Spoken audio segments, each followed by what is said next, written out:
Here I've got OnePlus 7 Pro, and let me show you how to enable OTG connection on the following device.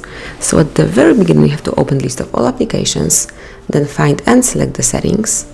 Here you should scroll down a bit and pick System. And now under Reset Options you will notice OTG Storage. So if you would like to activate it, if you would like to enable this function, just click on the switcher. As you can see, here is the notification that this function will be automatically turned off after 10 minutes of inactivity. But if you would like to switch it off earlier, just click on the same switcher one more time. So that's it. This is how you can enable OTG connection. You can do it pretty quickly, so now you can use it whenever you need to. Thank you for watching. Please subscribe our channel and leave the thumbs up.